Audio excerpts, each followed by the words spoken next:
Hello and welcome to the Unapologetic Moms Club. I'm your host Janine McKinnon, Women's Empowerment Coach from unapologeticmotherhood.com. I'm a mom of two, community leader, multiple small business owner, and your personal mama bear cheerleader. We're here to dig into the deep shit, to help you feel empowered and give you the tools to break free from patriarchal standards and create a life you not only survive, but thrive in. We'll chat self-care, women's health, sex, relationships, plant medicine, personal development, and so much more so you can rock it in your unique mom life and beyond. Without further ado, let's dig in. Hello! Today I am very excited to be welcoming Laura Tynan to the podcast. Welcome, Laura. So much, Janine. I'm excited to be here. Yes, thank you for being here. This is actually round 2 of recording the podcast. We tried last week, had some recording issues, but I truly feel that all things happen for a reason. And I think it's even more aligned that this message is coming through for financial independence, blending the energies of money and woo through this Lionsgate portal that we are recording on today. So thank you for your patience and being here. And yeah, I'm excited to dig into this topic with you. Divine timing, Janine.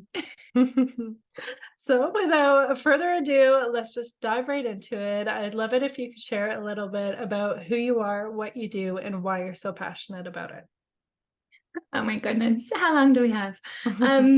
So big question. And I'm kind of going to answer it 2 ways of like, how do I do what I do? And then the why, I guess, behind it. And I was thinking about this a little bit, Janine, where I know like as women, we sometimes don't want to blow our own trumpet. We don't want to be seen like to be showing off. And especially in Ireland, we always get taught like, don't get too big for your boots, right? So you have to like play down, play small, don't talk about your accomplishments. And I was pondering this question because I was like, how do you actually describe how did you get started? And so I'm going to answer it as if like my big sister was saying this because I know she'll be the one who like would big you up. And I hope even by doing so, it just gives other women as well permission to be like, yeah, I'm going to just talk about it all. And I am going to blow my own trumpet because if I don't, who does? So yes, love it. We're just going to start with that. So I guess, how do I do what I do in terms of why finance and everything else? So I studied finance at university, and then I went on to become a chartered accountant, and I worked within the financial industry for about 10 years. And in midst to that, I was also training with the likes of Bob Proctor. I flew over to him on the most life-changing journey ever, started working with Tony Robbins, traveling around the US, like literally seminar popping from each different place. And so I began to blend all those personal developments, those energetic tools into what I was doing in my corporate world, which was a little bit rare, I guess, as well, looking back on it. But it enabled me to accelerate my career really fast. So I was like, highest paid employee at my level, biggest bonuses. I was really skyrocketing up that corporate ladder. Now, where the kind of pivotal point comes in is one day I got invited to this Women in Finance event at Bloomberg, and naive perhaps, but I was wondering, why do we have a Women in Finance event? Like, what's the point? I didn't really get it at the time. Now, that's to say I was one of 8 women when I was studying finance in a class of like 60. When I was working in my first job in corporate at Deloitte, there were no female partners. But again, I just was like in this mindset of I can do anything I put my mind to. Being a woman certainly won't hinder that. It wasn't even a question. And so when I attended this Bloomberg Women in Finance event, there was this very life-changing moment where this woman came on the podium, very established, successful woman in the industry. And she said, ladies, at the current rate of progress, it's going to take us 120 years to achieve gender equality. She was talking about our industry. And I looked around at all these women, successful, brilliant, accomplished, and something in me just changed fundamentally. And I don't know what took over, but I was like, I have to be part of making a change here. And up until that point, I was just super focused on my career, get ahead, be successful, be all the things that my dad wanted me to be. And in that moment, I didn't know what I was going to do, but I just knew I had to do something. And so how that unfolded was, co-chairing our gender equality network within, I was working at EY, which is one of the top 4 consultancy firms in the world. I started working with our leadership team. I started mentoring other women in my industry, teaching them the same things I learned from Bob and Tony to accelerate my own career. And all of this led to different opportunities, like the Financial Times listed me as one of their top 20 future female leaders. Yahoo Finance listed me as one of their top 20 global champions for women in business. I was invited to speak at Forbes. I was being published in these books of female empowerment. And I became like the poster child within my company for women in finance, transaction advisory specifically. And then I had my Saturn return. So everything up until that point was going amazing. Like my career was still skyrocketing. I was still super passionate about all the work I was doing around gender equality. And I thought that was my career path ahead of me, become a global partner in the firm and still actively engaged in this mission of female empowerment. And that Saturn return really kicked my ass. Right. So coming up on my 30th birthday, I just had this like life-changing moment where I feel like the universe literally almost pushed me off a cliff to be like, hey, Laura, wake up. Like, this is actually what your dharma is. This is what you came here for. This is your true purpose in life, is to give 100% of your energy and your passion and your focus on this mission of female empowerment. And so, to the surprise of my parents, who had seen me build a successful career and, like tick off the boxes of being proud parents, like finance degree, top 10% in Ireland as a chartered accountant, big, company names behind me. Despite all that and the crazy looks from colleagues, I decided to quit and take a chance, take a leap of faith on myself and on this just very deep knowing of this is what I meant to do. And so initially that looked like balancing out the boardroom, right? I had been traveling all around the world, working with different leaders and companies, and every single boardroom I walked into, whether it was in Mumbai or in Sydney or in Paris, it was always full of men. I was the only woman in every single room. And I don't exaggerate when I say that. One time in Oslo, there was another woman and I walked in with such excitement and she was the assistant. She wouldn't look at me and said nothing to me. I thought, wow, like this really needs to change. So naturally, that was my first passion, was balancing out the boardroom. Then more of these corporate women were like, Laura, that's great, but I actually really have a passion that I want to pursue as well.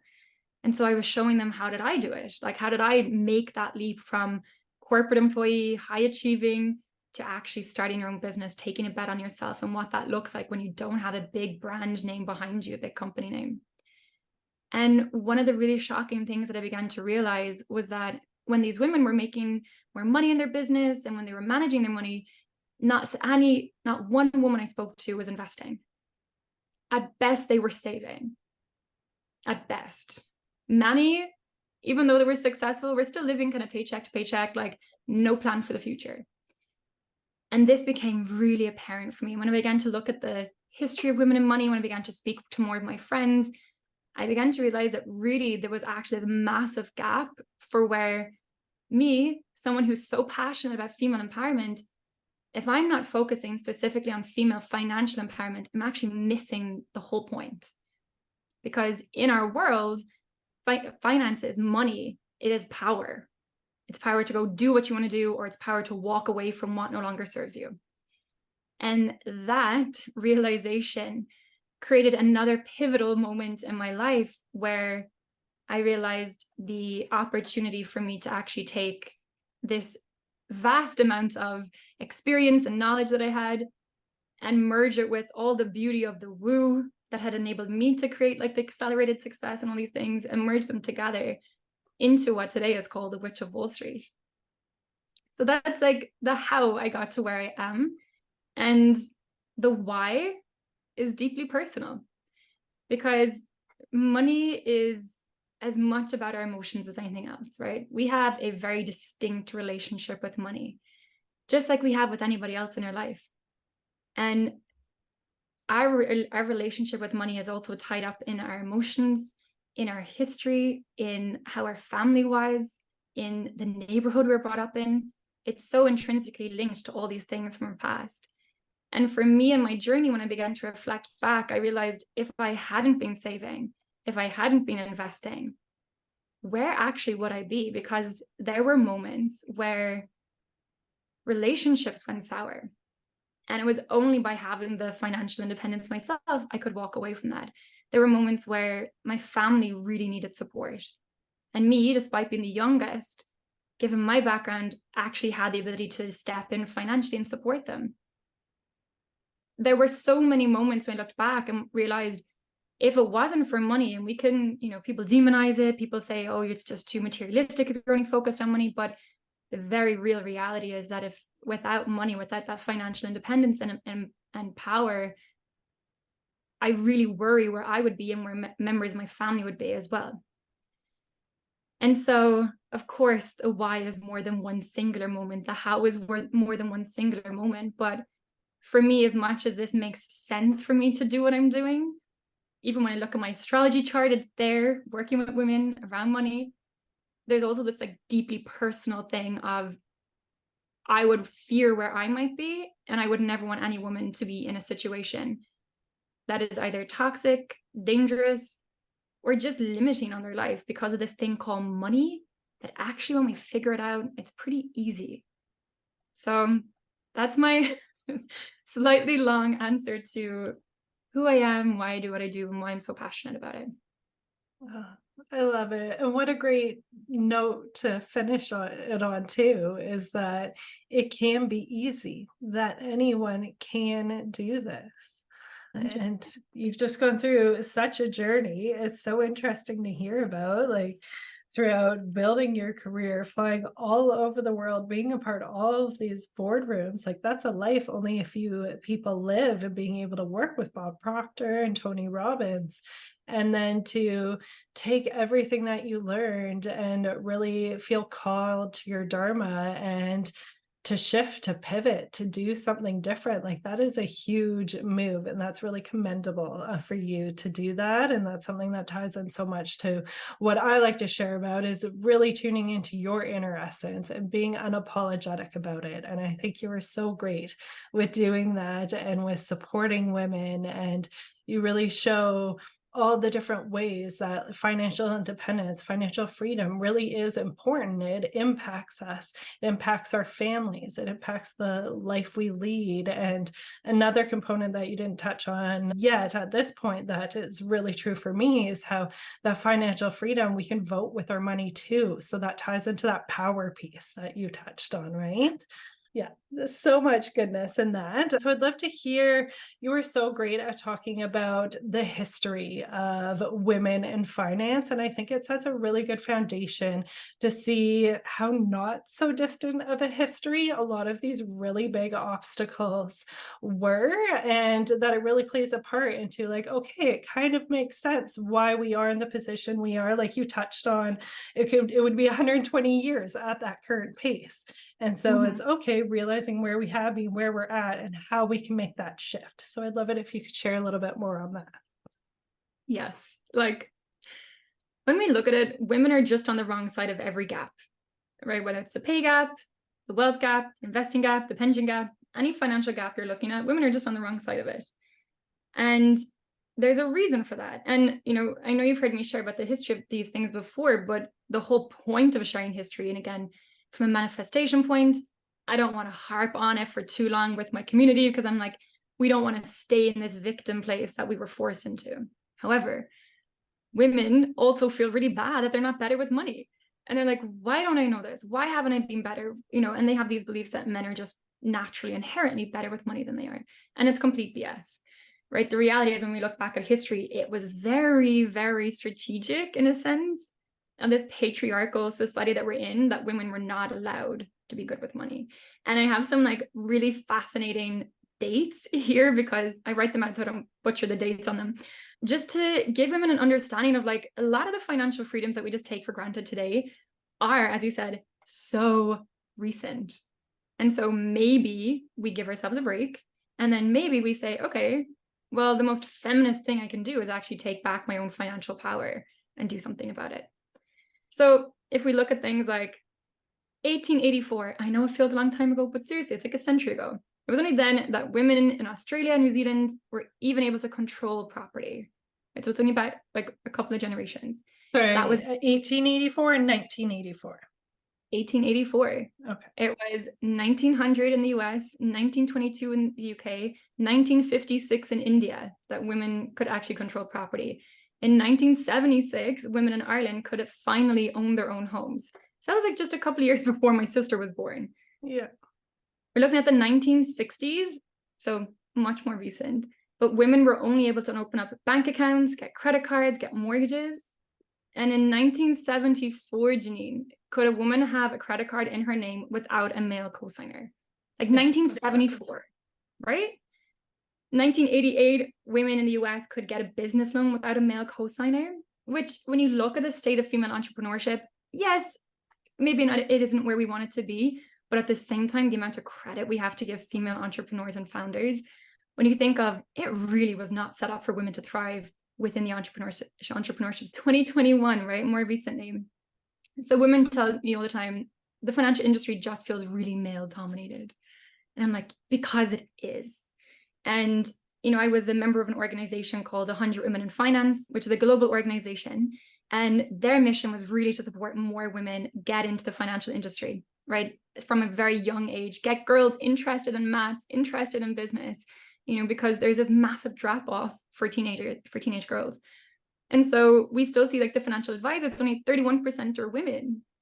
So when we look at the industry, it's like, of course it looks male dominated because it is. And as a result of that, unfortunately, it means like only 16 to 20% of women are investing.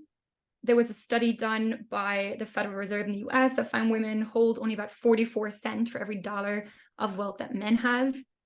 And another report or study done by Merrill Lynch found that 61% of women rather discuss death than money, which is incredible, atrocious, and also understandable, right? We've been made to feel disempowered and afraid of this thing. We've been made to believe that men are better with money because, hello, they literally had generations where it's passed down or they had the ability to do it. Like when you've had no empowerment to go manage money, how do you expect yourself to be able to, or to learn that from your mom? Because, well, she probably didn't. So when we look at the history of women and money, it's like, yeah, it's pretty grim. And I'm sure if you go even further back, there's like worse situations. But even just so recently, when we look at it, it's not a state where we would expect ourselves to feel empowered. So again, the reason for sharing it is just to remind women, if they're not feeling empowered with money, like, it's okay. It was set up that you weren't meant to. Because a woman who's like connected to her power and is financially empowered, wow, it's pretty dangerous to a lot of systems in place that are keeping us under control. Absolutely. Right? So let's withdraw their power. Let's burn the witches. Remind them that they don't have this inner power. Make sure we create a big sisterhood gap so we don't come together. And then keep them financially illiterate and disempowered and believing that our best way to financial freedom is through a man. Wow. Those are some pretty big stats. And it's just like you touched on, like it really is so systematic. And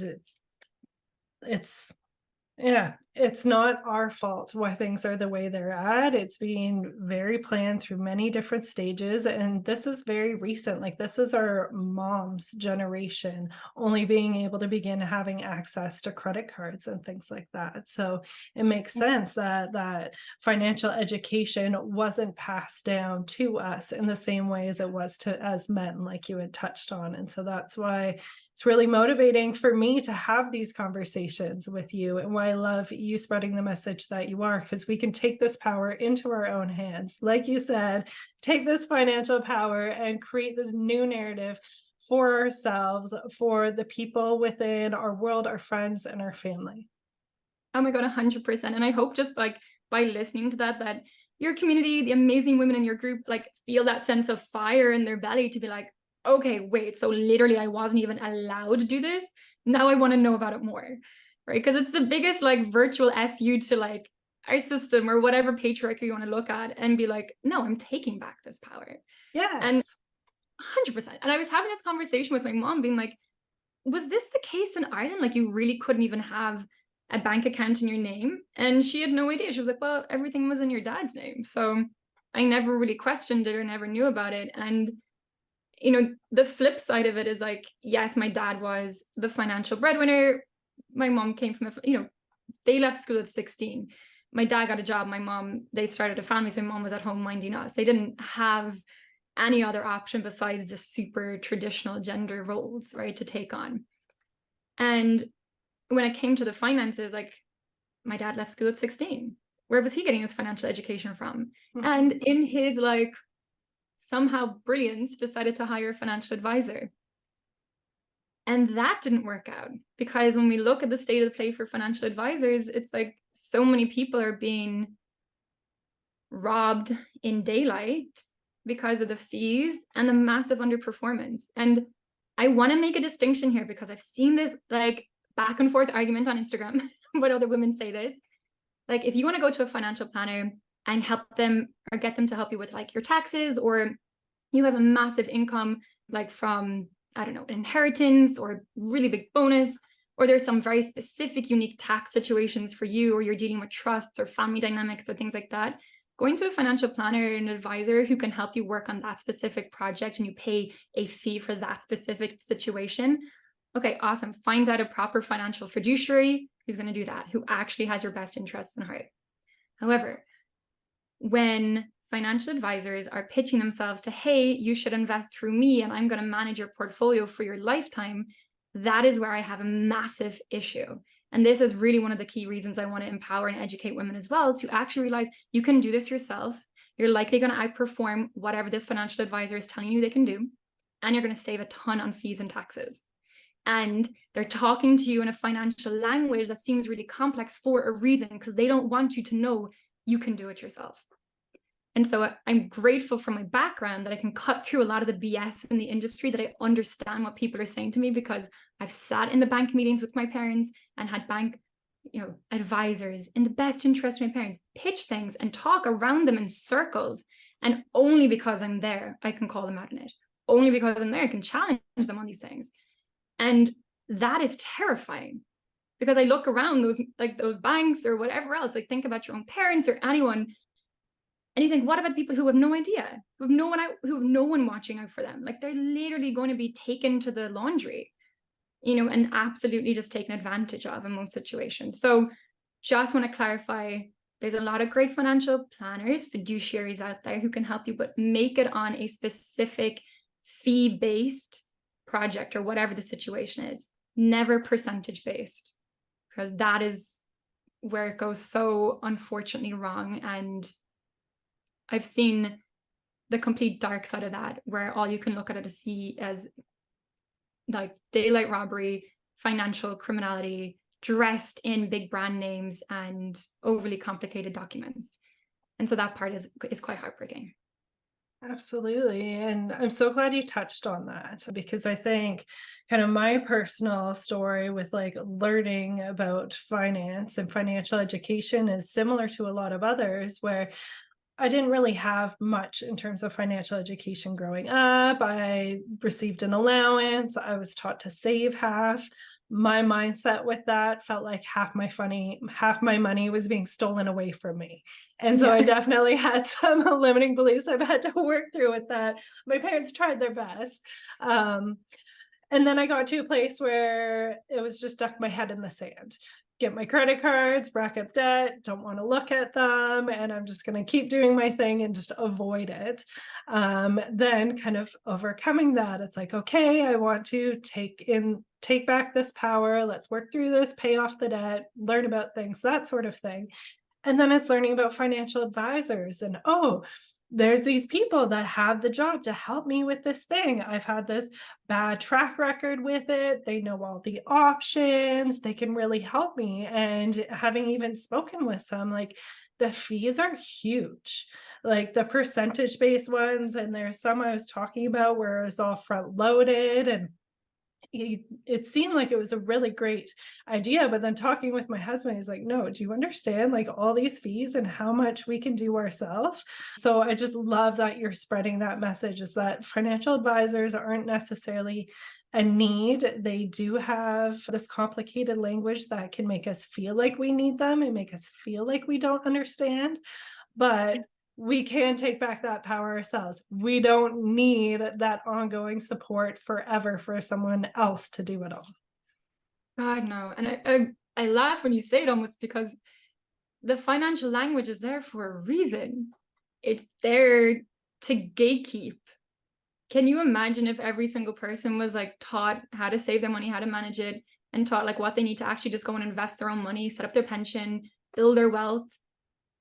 Like a multi-billion-dollar industry, a massive chunk of that is just going to be taken away.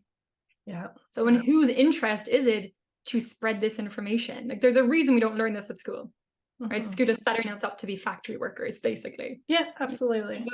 Sit down, don't question, don't challenge, don't think for yourself, don't question authority, right? That is literally what we're set up to do, is be these little mice, right? Little lab rats almost.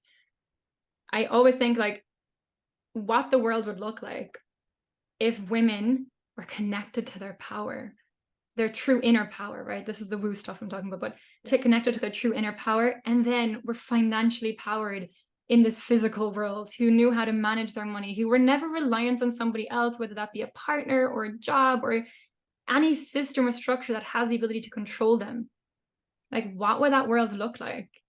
And it's almost hard to comprehend, because there's some part of it where we're just so used to living in a patriarchy society where, of course, men run the financial markets and they make decisions over our bodies. Of course, we're charged a pink tax because we're women. Of course, we're like flooded with all this propaganda to say we have to look a certain way so that we keep spending, spending, spending. If you look at money media, a study by Starling Bank was done where it actually showed like money media talks to men to say, go invest, build wealth. It's the masculine macho thing to do.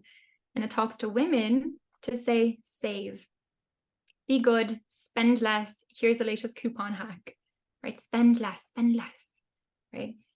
Don't invest. God, no. That's way too empowering.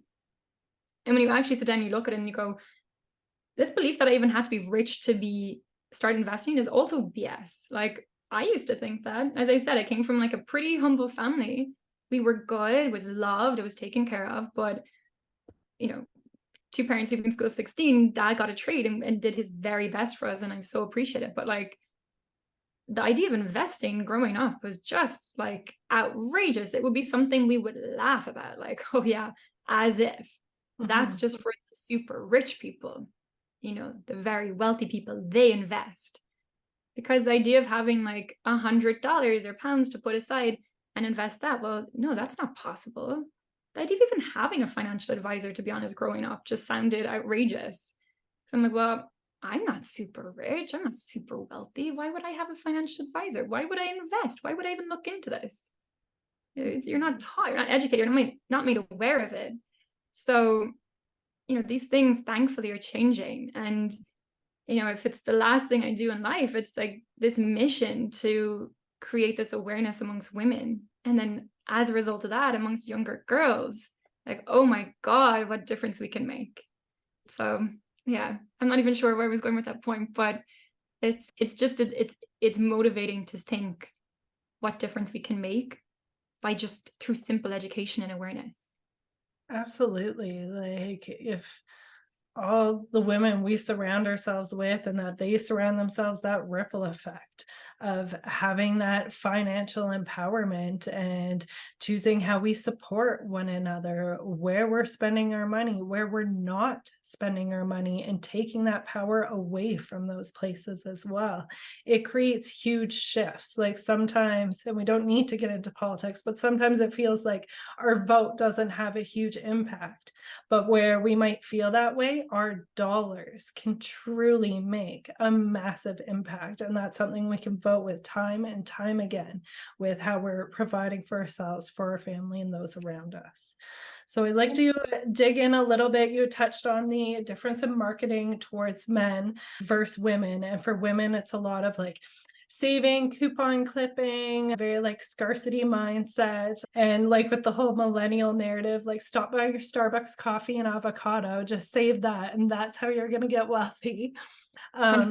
I love to hear like your perspective, your more empowering side of it, and how we can take both like the finances, those like nuts and bolts side of things to build wealth. And then how does the woo and the energetics and all of that play a role into things as well? Oh my God, delicious. So in terms of like the money side of things, I'm a big believer in value-based spending. So you'll see me like flying off to Costa Rica or on a luxury retreat to Greece to go spend a bunch of time with amazing women and know I'm investing in myself and I'm growing. And it's what I value the most: personal growth, personal development, connection with the sisterhood, adventure, exploration. That is what I value so, so, so intensely. Eating at the Michelin star restaurant, buying the latest Gucci bag, all those things. I don't value at all. So I don't do those things. Spending money just meaninglessly on even just things like grocery shopping or just like going into like, we have Boots in the UK, but I don't know what the equivalent is, like going into like some beauty store and like maybe Sephora or something like that, and just mindlessly being like, oh, I just came in for a lipstick, oh wait, now I have a mascara, and then I have a toner, and then I have this other thing with glycolic acid in it that says it's amazing for my skin, so I guess I have to get it because the girl on the poster looked great. Like all those things, it's like bringing awareness to where am I just spending money on stuff that actually doesn't add to my life and I don't find value in it and it's not aligned with my values. So I cut really mercilessly on those things. And so that's even when the women come into my programs, it's like our first session is our money date. We're going to get really honest and really like into the numbers, looking at where are you sending your money? Because when we're looking to build wealth, we can increase our income, we can reduce our spending, and we can invest. So there's three kind of components to it. And reducing your spending, of course, the bigger the gap between what I make and what I spend gives me more to invest. So it allows me to accelerate my wealth even faster. So it's not about ditching your coffee in the morning or your avocado toast, or not allowing yourself to enjoy like a kombucha or your matcha. Like go do whatever you find really value and brings you joy. But it's looking at the areas, and I promise you, like women are always shocked when they do this, how you can look at your spending and identify where is money just being sent out. And we can go down to like the $20 subscription, or just like this thing that I'm part of that I haven't used in ages. Or like maybe I just have like all this stuff in my house that I actually don't need or value at all, and it's just taking up clutter. Or even hearing people having storage units for stuff that they don't even know what's in there anymore. So they're paying fees on storage units and they have all this stuff in there that they could sell.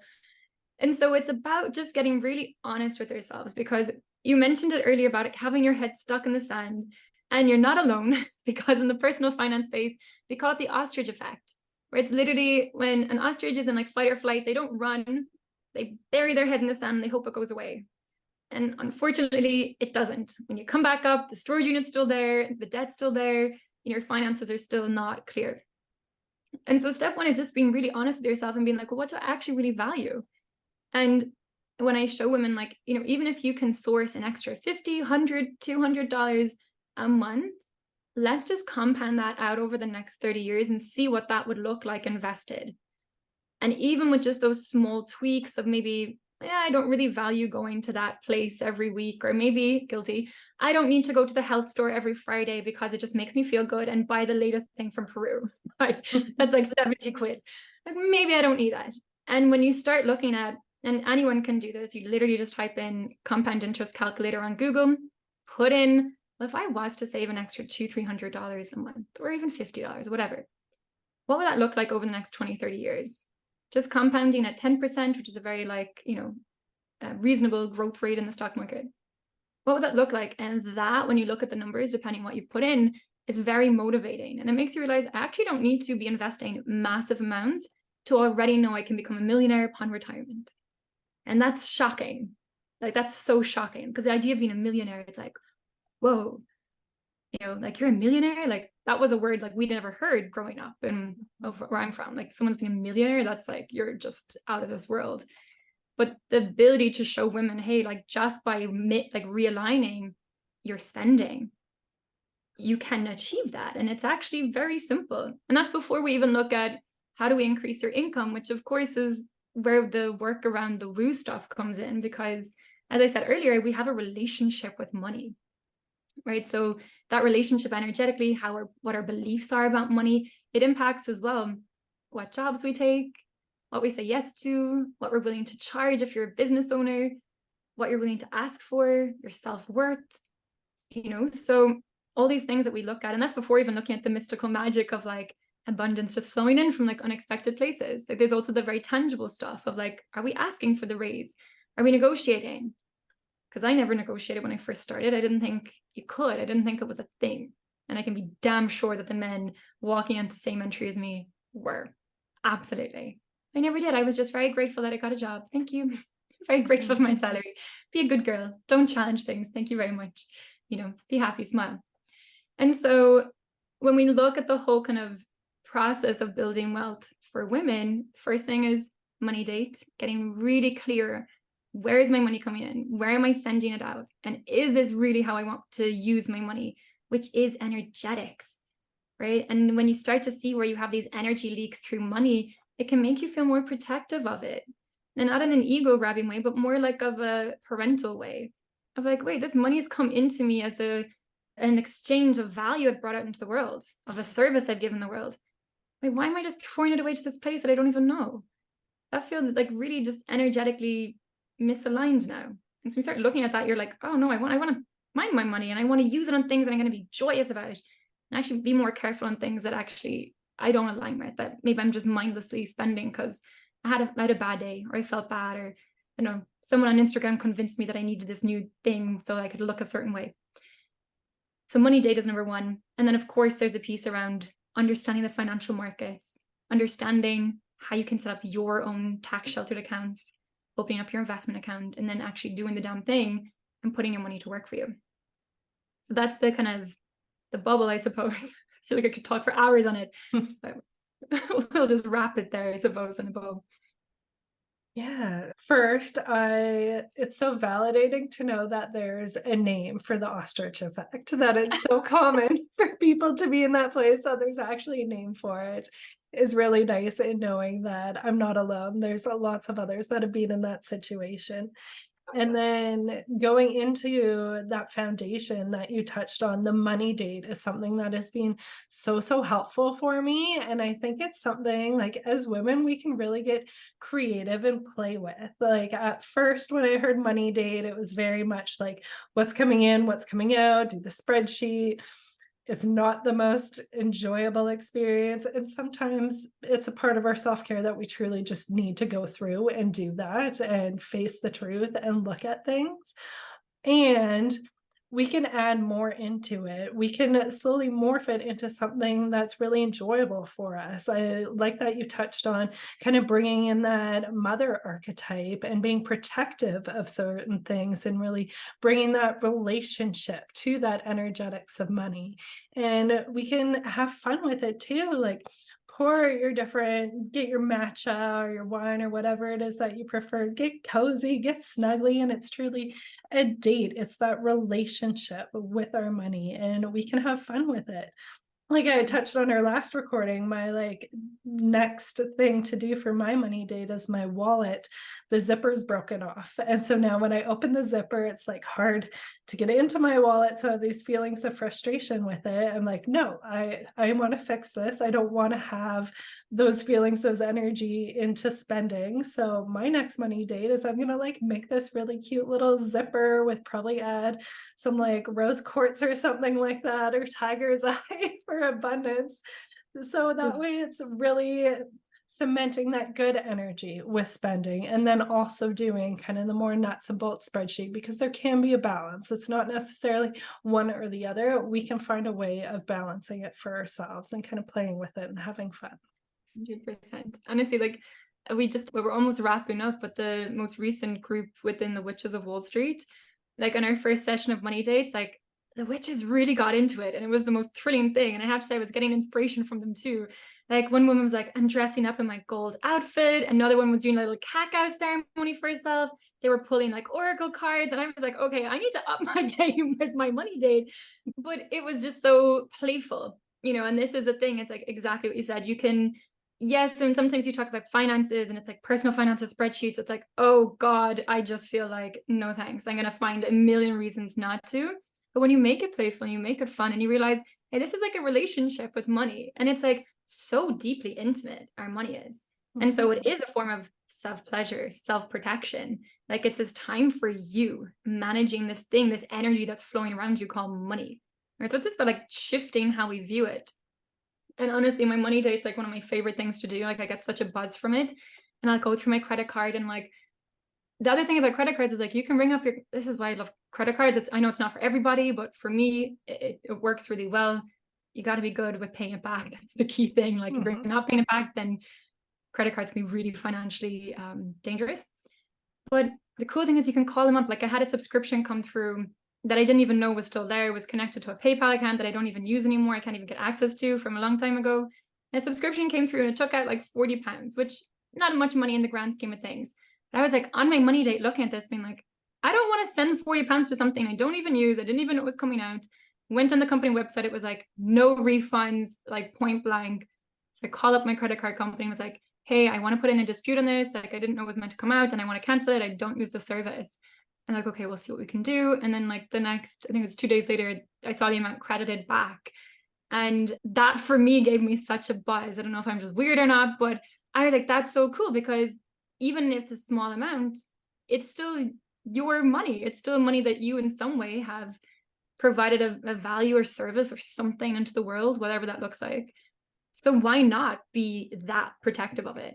Even if it was $10 or €10, I would still do the same of like managing that. Like if I'm spending something on a subscription or whatever, I'm like, no, like that is for me to mind and protect. This energy, this money has flown into my life and I'm here to take care of it. So the money dates are magic. They really are. And it's totally not you. One thing that comes to mind is just a few months ago, I had an annual subscription come through and it ended up being, I want to say it was like $350. And like that was a bigger one for me. And again, looked at the website, no refunds, this and that. And just like, no, like I'm not just taking that for an answer. Like, this is my money. I'm not just going to let this slide. And I emailed with them. I actually dealt with that person directly, did back and forth. It took about 3 or so weeks, but I ended up getting like 2/3 of it refunded, which I was okay with given the situation. It's like, yeah, like you get that high from it. It's like, fuck yeah. Like I fought for that. I won that fight. Like warrior coming through. This is my stuff. And it really does build momentum for that relationship with your money. And it's funny just thinking about it as we're having this conversation, like that was a few months ago and I've been building that momentum. And it was just a couple of weeks ago talking about kind of the magic of it. I received a check for, I want to say it was $233. I still have no idea why I have this check. It's from some like health insurance company. Myself, my family has never had accounts with this company, but they had an unclaimed check that they wanted to give me. And so it truly can come from places both known and unknown, which is pretty magical. But yeah, I would like to pivot a little bit into some helpful tips for women who may find themselves in more traditional style relationships. Perhaps their partner's the breadwinner, perhaps their stay-at-home mom not taking in much of an income. So what are some helpful ideas for them that they can take some financial power back, even though they might not be primarily bringing in income? So glad you brought this up because as the daughter of a mom who was very much in that situation, who had no opportunity to go and provide for herself financially, like it's something very close to my heart. And I have an elder sister, so she has 2 young kids. And for the longest time, she was fully reliant on her partner's income. And it's a conversation that just doesn't happen about what does that look like. And so for my mom, that just looked like having to ask, can I have money for groceries? Can I have money for this? And in those dynamics, as much as you think you know your partner before maybe you get married or have kids and all this, when it comes to money, like money is just so revealing. Because I have heard men say everything in the world, but when it comes to actual money conversations, it can be very different. It can be very revealing. So I only say that because in my mom's era, you're hoping that the person is generous, but it leaves you so exposed for financial manipulation, financial power plays, financial abuse, you know. And the darker side of it is like one of the top reasons women don't leave abusive relationships is money, which is insane. I understand it, It's happened to someone very close to me. But when you see that, you're like, because of this thing called money, what the? So it's something I'm very passionate about, to say the least. And it's also something within my witches programs that we talk about within the money date. It's also having a money date with your partner. Now, having that as early as possible, of course, is ideal, right? Before there's down the aisle, before there's kids and all this. However, I suppose the way I would look at this, and our relationships with our partner are as personal and unique as our relationship with our money. So unfortunately, I don't think there's like a one size fits all solution. However, I know for me, for what I've shared with my witches, my family members, this is how I approach it and would be approaching it if I was in that situation, which is there needs to be one bank account where this is where all the income flows into. Okay. So it's like if he's the primary, and just assuming a very like heteronormative, that's the right word, relationship, man, woman. So if he's the primary earner, there's a bank account where, both your names are on it. You can both see and have access to it, right? Because the biggest mindset shift is it's not his money, family money, right? If you're married, you're building a life together, that is family money. There has been trade-offs on both sides. And if you're staying home minding the kids, that's a big financial burden that you're taking off the family. What is the alternative, right? So that you can, I don't have the numbers at hand, but it's been quantified what a woman's contribution is financially in that situation. So I view that as family money. Having two then separate independent bank accounts where it's pre-agreed, look, this percentage goes into mine, this percentage goes into yours. And just because they're the financial breadwinner does not mean that they get the bigger percentage. It depends on responsibilities and it depends on who's taking care of what. And ideally, you're in a situation where that can be a harmonious conversation and understanding. And again, it's like so idealistic because I've heard all the stories where that isn't the case. But ideally, that's what you're looking for, is like complete overview of the family income and then separate accounts where you have your own money. So you're not going asking, hey, can I have money for X? Can I have money for Y? And that you can be building your savings, building your pension account, investing your own money. Because as beautiful an idea is love lasts forever and Disney romance and all of it, I've seen too many situations where this goes wrong. And if you haven't been taking care of yourself financially independent of that partner, you're just leaving yourself so vulnerable. And I know he may be the person for life for you, and I really hope that. However, if not, are you okay? Are you still going to be okay? Or is money going to dictate how that looks for you? Or are you going to be financially taken advantage of? Like, what happens? And so having looked at it myself, it's the only way I can make sense of it is there needs to be a family income account. All the money goes in there. And then we decide what percentage goes where. And then there's like a separate savings account that you're like, hey, this is like for family stuff that we're saving, we agree on who spends what. Looking at objectively, it's the only way I can see where no one's taking advantage of the other person and it feels fair. Yeah, that's some really great tips. There's a lot of different components to it. Like there's the safety aspect and creating that safety net for yourself should something happen. And then also that empowerment side, like having gone through it myself with having kids, I just started to become self-employed, got pregnant right away. So there was no maternity leave or any sort of benefits. We're both self-employed family. And it was a really hard transition to go through, having worked full-time my whole life from the time I was 15, quite a young age, to no longer bringing in much of an income. And it can be a really tough thing to navigate. And then I find the more we avoid it, the harder it gets. And sometimes it's going to be a bit mucky talking about money. Like you said, many people prefer to talk about death than money. It's uncomfortable.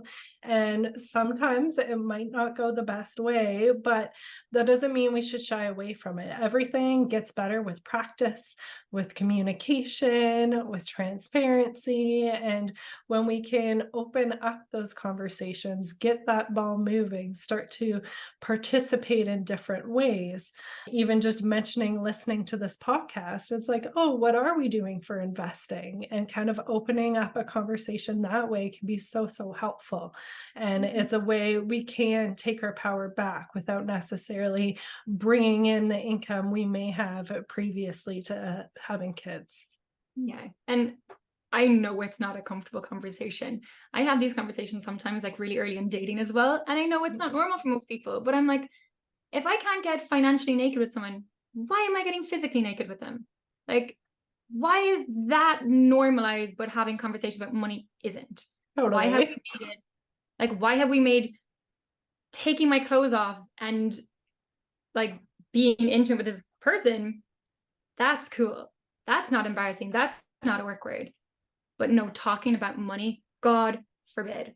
Like that, when you look at it, is just like so weird and backward. And you're like, did somebody by chance implant this belief in my mind so that I wouldn't have these conversations? Because this is weird when you look at it objectively. And so, I know it's not an easy conversation. The women in my group who go through these conversations with partners, first conversation tends to be really sticky. Mhm. Beautiful when you have a community around you who are like, yeah, me too, but let's try the next week. And it's sometimes it's slow moving with the partner, and especially if it's new, you haven't had these conversations before. You want to come down like a ton of bricks and be like, all right, this is what we have to do. But it can be a step-by-step conversation. It can be using this podcast, using whatever you're part of, being like as an opening door to be like, hey, I was listening to this. And it made me think about, how are we managing our money as a partnership or as a married couple? Maybe it's something could we look at? This is something I want to feel more empowered with. And, I don't want to feel like I'm at your mercy in a relationship financially, because I know you wouldn't want that from me either. But I know with money it can set up that dynamic. So how can we look at this in a way that feels more fair and balanced, and is more reflective of both of our contribution to this family?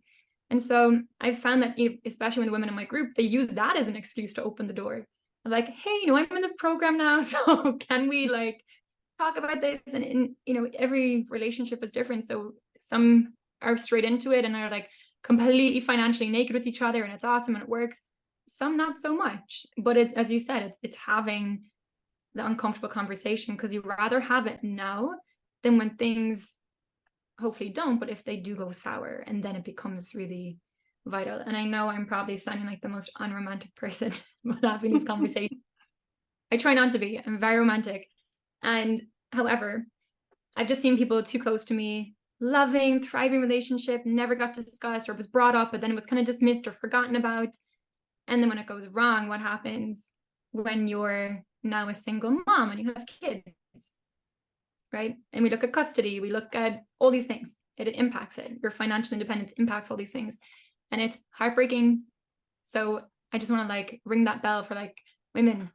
If you're early in dating, early in relationship, 100% be having these conversations. And if you're already married, you have kids and all these things, 1,000,000% bring this up, because you don't want to live in a, oh, I'm sure it will just all work out. I mean, we hope it does, of course. But just in case, make sure that you're taken care of too. That's what equality is. That's what, being in that relationship is. Doesn't mean 50-50 everything, but it means that both of you feel financially secure and valued, and it's fair. Absolutely. It's such a fair concern to have. Like, I'm definitely more of the hopeless romantic, we're staying together forever. I'm not even thinking about the possibilities, but it's still important to me to have those conversations and to have financial power through that. And then on the flip side, I see every single week within Facebook groups I'm a part of where it's different moms in that situation where they want to leave, but where the economy is now, where housing is now, they don't have any means to leave, and they want to for their kid, but they feel powerless in that situation. So it really is important, no matter where your beliefs are on it, to still have those conversations, get the needle moving, and take some financial power for yourself, regardless of what your specific income in may be. 100%. And it gives me shivers when I even think of that, like being trapped in a situation because of something called money. Yeah. Like, how messed up is that? And I sympathize with women so much who are in those situations, because they know it's not their fault. Right? No one asked for this. No one walked into it. Like, no one waved a red flag for women being like, hey, before you get married to this person, or before you have children with this person, or before you tie yourself or give up any form of financial independence with this person, maybe just have some things in place for yourself. Like, no, we're fed the Disney fairy tale, and Yeah. I am a hopeless romantic, which is why this is so important, because I would be the person being like, it's fine, it's forever, it's love, go for it, and it's like, I need to put these safety measures in place for me, and I know so many women do, to protect yourself from yourself of just believing everything is going to work out perfectly. And there are too many stories and examples of where that isn't the case. And every single woman obviously went into those situations expecting it would, but it hasn't. And they're not to blame. And it's so infuriating that no one's like, FYI, there's some things you should have in place. There's some things that you should just have in place, no matter how much you love each other, but still just to be protecting yourself.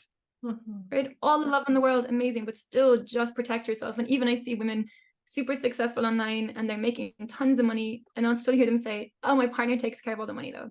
I'll make it, but he manages it.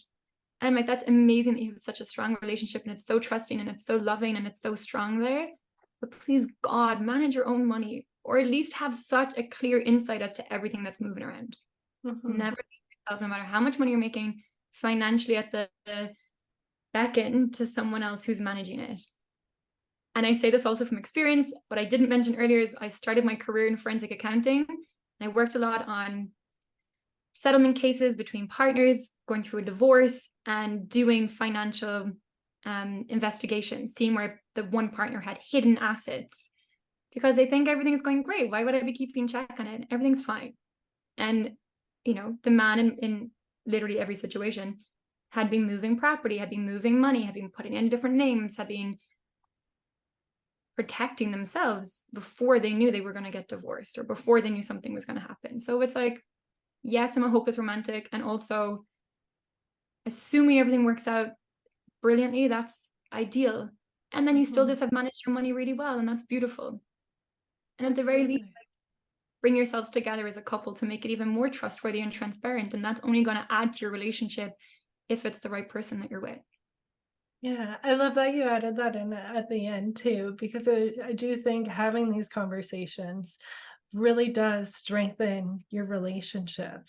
Money is one of the main topics for divorce. I feel like I've seen that stat time and time again, right? It's one of the main things people argue about. And when you can get through that hump and have those conversations with your partner about money, it really does bring you closer together, and it helps with that bond. It was somewhat recently. I remember my husband and I talking about money in some sort of way, and after I just looked at him like, hey, look at us now. We're like all good talking about this, figuring out our plan. There's no stress. We're just like able to put it all out there. And that in itself is a really great win as well. That is so beautiful, and how empowering. And as you said, I'm so glad that you highlighted that, because I probably, as a reflection of just certain circumstances happening around me in my life where I've seen this go wrong, I may be harping on this too much, but at the same time, the other side is it's only going to bring you closer as a couple. So that's the other side of it. Do this for your relationship too, because it will be a beautiful next step. Yeah, it really is win-win. Like, it's putting that safety network in for yourself, which is so important. And then it's taking that financial power, bringing that closeness with your partner.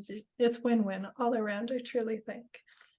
As we bring this to a close, I'm wondering if you have any other tips just in general, no matter if you have a partner or what that dynamic might be, but just for women looking to take back their financial power, build their financial wealth and their financial independence. I mean, obviously, I would say come join our community so you can be surrounded by women who are on that journey of personal financial empowerment. So we're here for a reason, the Witches of Wall Street. But also, practically, the money date, as we've talked about, is such a game changer, because so often we have a fear around money just because we can't even open our bank account. We don't really know what's going on. So just like pulling off that band-aid and sitting down and really just practically and honestly looking at the state of your finances can be so empowering. And that can just be a massive first step of like, wow, I didn't even know that I had all this here. I didn't know that I was spending money here. Okay, now what can I do about it? And from a woo point of view, because of course we're going to bring a bit of wealth and woo in, look at your relationship with money. And even if you don't know where to begin, just answer this question of, if you were to describe your relationship with money as if it was a relationship with anybody else, how would you describe it right now? And that will help you just like cut through all the other stuff and go straight to, oh my God, it's thriving, it's intimate, it's amazing. Or, well, it's a bit distant and it's a bit tumultuous. And there's probably some things that have been, left unsaid when it comes to my money, and I need to work on that. So just figuring out where your starting point is in that relationship. And then you can start figuring out, what are some of the beliefs I've been holding on to that I need to move through? Because that's a big part of holding us women as well back. And we've seen the history of women and money, right? That generational stuff gets passed down. So there may be some sticky beliefs that you've been passed on from your family or your mom or someone like that. So the money date on the practical side, and then looking at your relationship with money on a little bit more of the woo side. Those are great tips. Thank you for sharing those. And thank you for this great conversation. So many helpful, tangible tips, but so empowering. I feel your passion. It really does come through in the way you speak. And so thank you for spending this time with us today. Where can our listeners find more about you? We'll make sure to have all of the links. Oh, thank you so much. I could talk about this all day, like genuinely. So thank you as well for the platform of sharing this with more women. As you can tell, I'm very passionate about female financial empowerment. I hang out on Instagram probably the most. We're everywhere: YouTube, TikTok, all the rest. And I'm sure you can link it below, but it's witchoff_Wall Street, or you can just find our website and everything's linked there, which is lauratynan.com. Wonderful. Thank you. I'll make sure that's available. I definitely recommend checking Laura out on Instagram. That's where I stumbled upon her months ago, and it's been so helpful. And you've actually seeing your numbers has helped motivate me to put regular installments into my kids' RESPs, where it was something we were kind of pushing off, waiting for a better time. I'm like, you know what? Something small now adds up. Seeing your calculations, seeing your message. That's one tangible way that you really, truly have helped me. And I know that others that go and check you out, it really has quite the ripple effect with everything that you do. So thank you. That just is the perfect wrap up to this of like joy, because you're building generational wealth, and that truly is so transformational. So kudos to you for actually going and doing the damn thing. Oh, thank you. Right. Until next time, take care. Thanks for joining us inside the Unapologetic Moms Club. I hope you enjoyed this week's episode. If you feel called, I would so appreciate it if you shared about this episode in your stories or left us a review to help us reach more women on their unapologetic mama journey. As a thank you for your support, you'll be entered into our monthly draw for a free laser coaching session. Just tag @Janine.McKinnon in your story shares, or leave the rating or review, screenshot it, and email to Janine@unapologeticmotherhood.com to be entered. One lucky winner is selected every month for a focused coaching session to support you in working towards your current desires. Until next time, you got this.